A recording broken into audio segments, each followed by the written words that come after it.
So, in wake of the supposed alleged assassination attempt on Donald Trump's life, we've been consistently seeing online and hearing through videos and clips that the violence and the anger issues are a both sides issue. But in this clip, we're going to see a direct contradiction of that narrative. In this clip, we're going to see a Republican panelist towards the end, so make sure you watch it to the end, completely melt down, lose his head, call his other panelists a hack, literally start screaming at him, almost to the point where the host has to abruptly end the interview simply because he doesn't agree with his talking points. As usual, let's watch the clip in full. I'm going to give you guys my thoughts, my commentary towards the end. Let's get into it.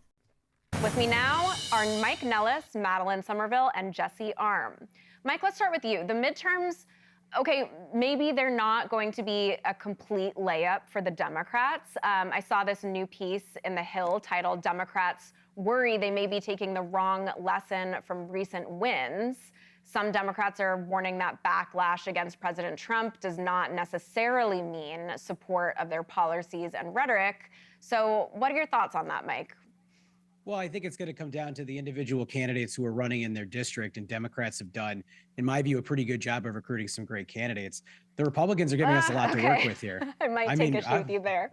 Well, that's fine. We could disagree on that. But at the end of the day, the president's approval ratings in free fall. Gas is unbelievably expensive right now. And Donald Trump promised that he was going to make everything less expensive, and he hasn't done that. And so he's spending more time tweeting about the big, beautiful ballroom that he's going to build in his presidential library and the arch he wants to build. And I think the average American's pretty well upset about the way the economy is right now and the way the government's functioning. Yeah, Jesse, to make matters worse for the president, several of his former supporters, we all know them, are now turning on him because of the Iran war. Jesse, your thoughts on whether the podcasters are doing actual damage? No, I don't think the podcasters are doing much damage. I think the podcasters represent Podcastistan. They're sort of in their own island. Theo Vaughn was a Democrat up until 5 seconds ago. You had him up on the screen recently. Joe Rogan isn't really emblematic of the MAGA base. And I take issue with one thing you said earlier, Lauren. You said there's no comedian going to be present at the White House Correspondents' Dinner. But we've got Donald Trump, the funniest man in America. Yes, even when I don't want to laugh, I do often laugh at the things he says. Yes. Well, I think the Iran question is obviously still up in the air. It's a very kinetic situation. Things are still moving, things are still fluid, and if Donald Trump is known to do anything, it's that he's willing to kind of flip the table and see where things land. So there are going to be a lot of big, bold actions that happen between now and the midterms in November. I disagree with the point from prior that Democrats are recruiting the top candidates that they can to run in November. Abdul El Sayed, as one example in Michigan, running around the state campaigning with a guy who said America deserved 9/11, and Hassan Piker is one such example. And I think that time will tell. Things are going to change. Polls are not predictive. They are snapshots in time. Yeah, good point, Madeline. Sticking with the Democrats, if they're able to take over the House this November, and they're probably very likely to, many are hoping they'll prioritize affordability. But Axios is reporting a group of House Democrats is now pushing for day one impeachment votes if they do take the House. So, Madeline, I mean, how does that sit with voters? Are they sick of this Trump impeachment effort that seems to be ongoing? So I think the more relevant question actually is, how does this sit with the independent voters that the president has just recently lost? And I guess it's not even recent. It's the charts are tracking it since right after the Doge cuts, and then right after the October split last year. I think that the focus needs to be on those voters in particular, because what's going to happen is for the midterms, right, those folks are going to be those high propensity voters and turn out because they care about it. Those are the ones who are going to be excited about impeachment, and the other ones are going to stay home. And that's going to be the problem, right? If the Republicans are not able to reactivate that base with whichever candidate they decide to run, then those people who switched over in order to run, or in order to vote for a candidate rather than stay home, like the Gen Zers and the general independents, those guys are gone, and they delivered the election for Trump. So if they can't get a candidate that's going to motivate them, they're done. And I think that that's really going to be the motivating factor. I know we talk a lot on the show about Democrats needing to inspire people and Democrats needing to run a great candidate. I don't think they've found one yet, first of all, but I think that it really is going to be voting against versus voting for. Mike, I want to get your take on that really quick.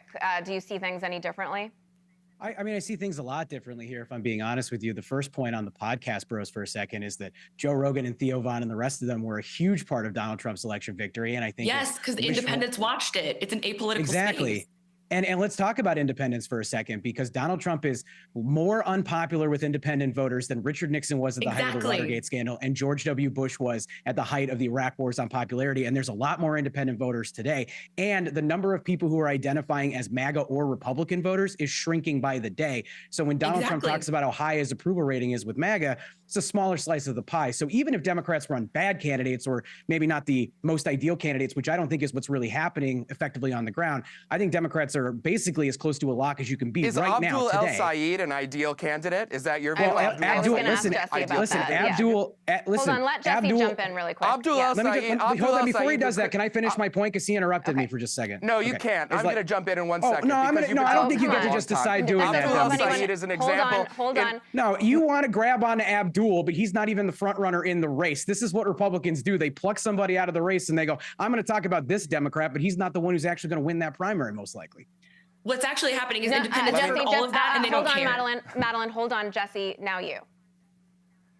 Abdul El-Sayed couldn't decide whether he should issue a statement about the killing of the Ayatollah. Nobody knows who Abdul is in this conversation. You're just plucking stuff out. Hold on, let him finish.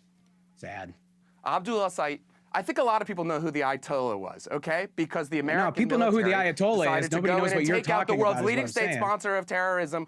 Abdul El-Sayed is an Islamist sympathizer who is running for Senate. You want to talk about the Senate candidate in Minnesota who was just accused of beating his wife and is no longer allowed to see his kid? Because I don't hear you talking about that. I can. Why don't we talk about the Senate candidate in Maine who has a Nazi tattoo? This is the problem. Why don't we talk about all the Nazis in the Republican Party? You guys keep hiring them. They have to fire them out of the White House. I would be happy to. I'm not going to sit there and defend them. I was just talking about Tucker Carlson. And the podcast. There's a huge problem on the far right and the far left with some anti-Semitism that's brewing on both sides, and it needs to be rooted out.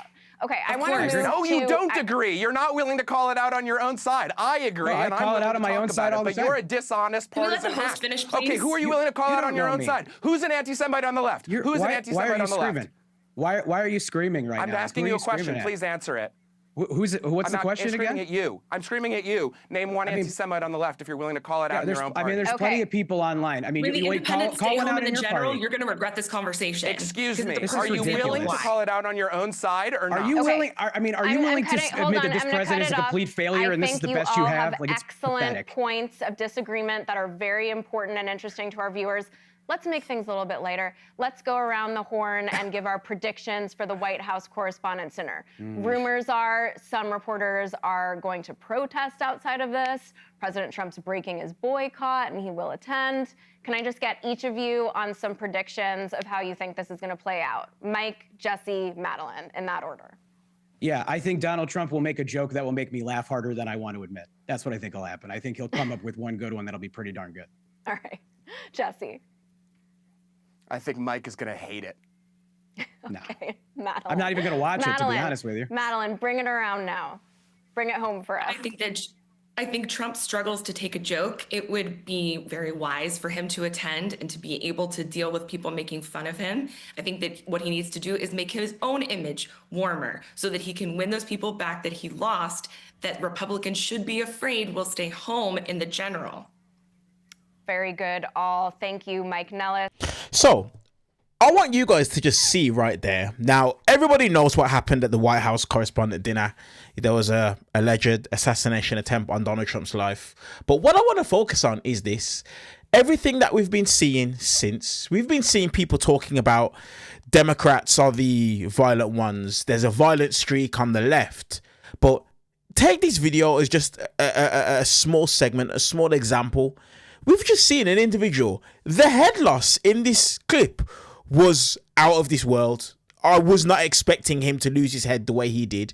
But the way that it is that he completely lost it and just chose violence is an example of the right. I'm genuinely sick and tired of all of this narrative that this is a both party issue. I hate it. I think it's disgusting, and I think it's dishonest completely. The reason as to why people like Jesse Arm thinks he can talk to other panelist members the way he does is because they see it from the very top. Look at the way that Donald Trump speaks to women. Look at the way that Donald Trump speaks to anyone who votes against anything that's in his interest. Look at the way he speaks to anyone who says something that he doesn't like. He calls people a stupid person. He calls people a terrible person, terrible reporters. He says people are dishonest when they just don't agree with him, when he is the most dishonest president that has ever held the White House. Fact. And you have people like Jesse Arm feel emboldened, and they feel they can do whatever it is that they want and say whatever it is that they want.